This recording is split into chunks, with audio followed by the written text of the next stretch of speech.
Good evening, brothers and sisters. Here I am standing in our parish church of St. Joseph's to address how to come back to the church after this time away and the church has been closed, and most especially to all the volunteers. First, I will do this video in English for our Saturday 5 p.m. Mass, and then for our Sundays 7 a.m. and 11 a.m. in English.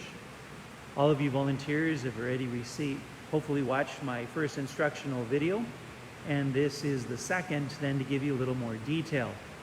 And so I wish to then show you how and what you would do as you offer your service to care for all those who are coming into the church. And also those of you who may be watching this that will be coming back to the church and are not necessarily one of the volunteers for these initial Sundays of coming back. So it'll be a good opportunity for you to be aware of what we will be doing. So I'm going to turn the camera around so that you can see the front entrance of the church. Now there will be 3 entrances to come into the church. Not all the doors of the church will be open, so as to be able to have a more guided entrance, so as to maintain the social distancing and to make sure that everyone knows where to go. So those of you who will be coming through the front entrance of the church, the middle doors will be open, and you'll be greeted by a volunteer. That volunteer will assure that you are wearing a mask, and if there are small children that are with you, then they are not obligated to wear a mask, especially if they're 2 years or younger. And that's not so strict, so that if maybe they're 3 years and it's so uncomfortable and you know that is not going to be possible, then that's understandable. And it's not required through the state health officials that they wear masks. But adults and teenagers must be wearing masks as they come in. And also, as I mentioned, you should bring your own mask. And if you have your own hand sanitizer, to bring that with you so that you can sanitize your hands prior to walking into the church. Once you walk through the doors, if you are an individual, they will ask you, is it just yourself, or how many are in your family? If you are coming as a family and you live under the same roof, the same household, then you will be guided into the church to sit together. If you are one individual, then you will be guided in as well to an individual spot.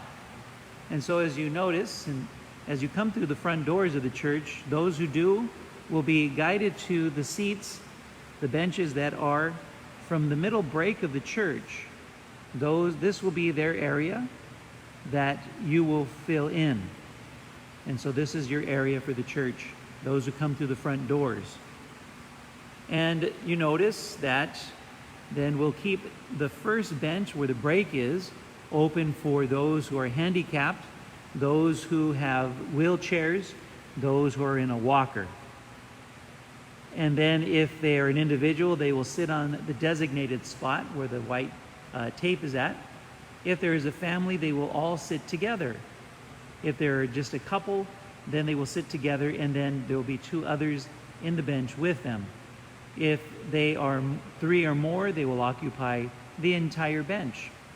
Notice it is just the first bench, and then the second and the third bench are blocked off. So it's every 4th bench. So now you can see how limited seating we will have in the church during these initial comeback Sundays.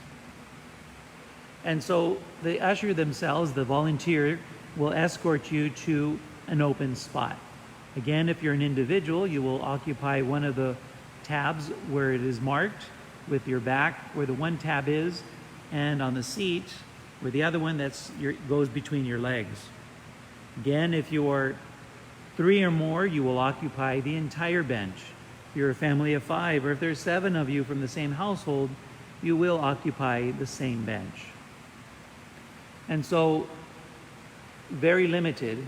3 at each bench if you're individuals, and then families will sit together in a given bench. So those who come through the center doors will sit in this area. And then as we move around the church, the side door where the restrooms are, those who will park in the parking lot behind the church, then you would come in through the side where the restrooms are, Mary's side of the church.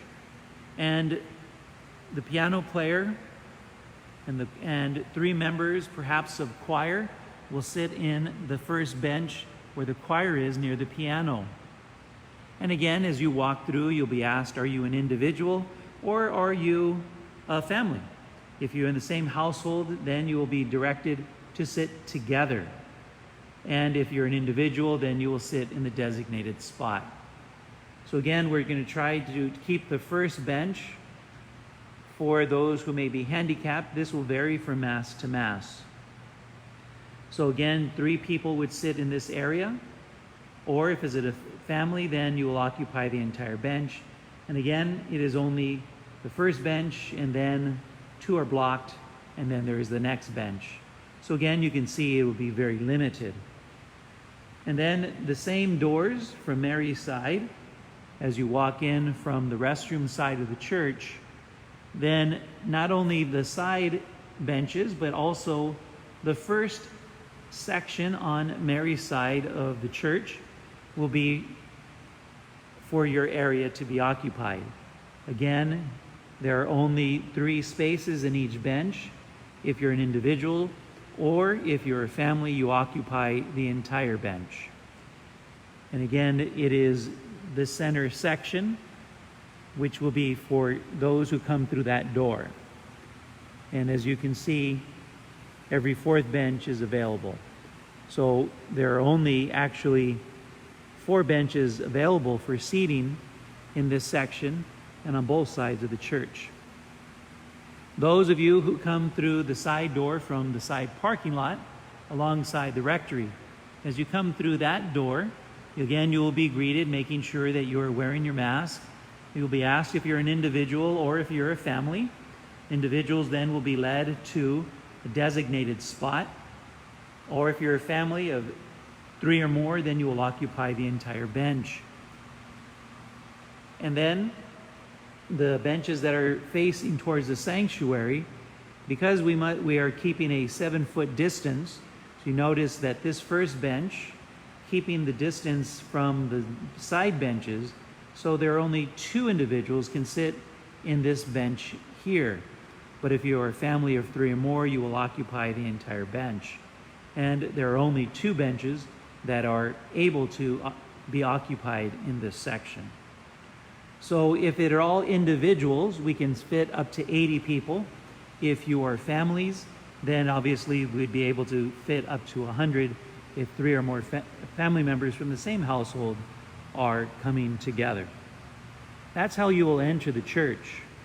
And then when it is time for Holy Communion, then the side section where the choir is, the choir side, where Mary's altar is at, then you will come forward, the first bench, and you will occupy the communion rail right in front of Mary's altar. And you see that there are designated spots, stalls if you will, to come into.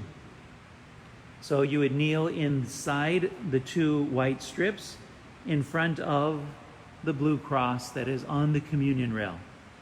If you notice, this particular section only has 4 slots for those who are to receive Holy Communion, whether you are kneeling or standing.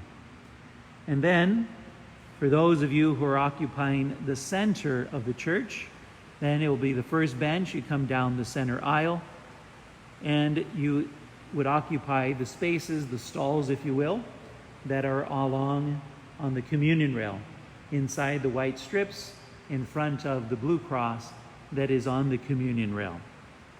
Then after you leave the communion rail, after receiving communion and returning to your bench, then the volunteers will have a dry cloth in which they will spray the aerosol sanitation spray, sanitizer, and they will wipe off the communion rail where you were at, so as to sanitize it.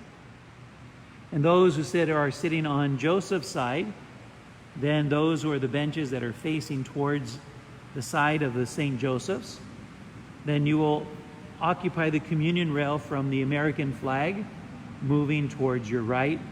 And again, they have the white stalls and in front of the blue cross, just like Mary's side does. And then those who are in the center the long aisle of the church. They will come down the center aisle, just like the opposite side of the church, down the center aisle, and filling in the stalls that are marked in the communion rail. There are 9 possible stalls to be able to kneel or stand to receive Holy Communion.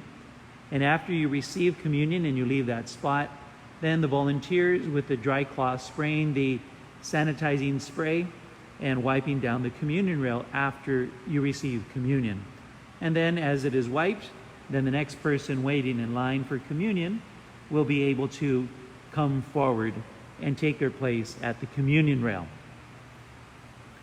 As you're coming down the center aisle, then you'll notice that there are footprints, and so they are 7 feet apart. And so as you're waiting in line, then you keep distance from the person that is in front of you.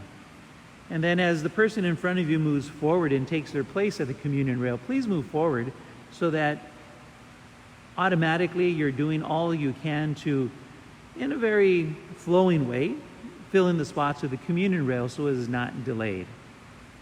And then at the conclusion of Mass, when you leave, please leave through the very same doors that you entered into. That way, every part of the church has its own entrance and exit. So not everyone is coming in and going out through the same doors, so as not to have a crowd of people all clustered together. After you leave the church and Mass is over, then the volunteers with their cloth and their sanitation spray, they will then sanitize the benches, wiping them down, and so that they will be clean and sanitized for the next Mass. And then those who are volunteers as well, then they will also be the ones taking up the collection, and because of the minimal seating, then that would not go too long as well. The longest part of the Mass will probably be Holy Communion, as in this initial Sunday, these initial weeks, doing our best to fill in and waiting for the communion rail to be wiped down for you to come forward to receive our Eucharistic Lord. These are the responsibilities of the volunteers, and also how the rest of the faithful will come into the church and cooperate with patience and understanding in the seating, as these are the requirements in order for us to be open for public Mass. I pray that this will not last very long for us.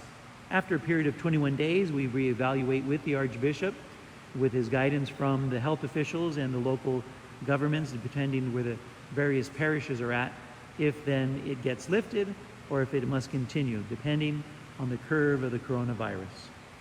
I look forward to seeing all those who will be coming this weekend. If you have any type of underlying health issues, it's best that you stay at home to participate in Mass online or in television.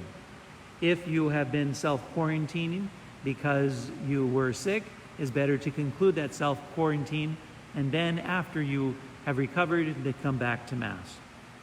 If you feel that you are too uncomfortable to come out just yet, or to be within the group that will be here at Mass, or too uncomfortable to wear a mask, or you feel yourself not willing to want to cooperate with the structures that we are given to operate in the initial Sundays, it's best to stay at home, so that all of us, as we come back, it is indeed a joyful arrival and celebration, one that can flow with cooperation without any hostility or any chaos. I thank you so much for paying attention to this video as we prepare to return to Sunday Mass this weekend. Blessings to you all.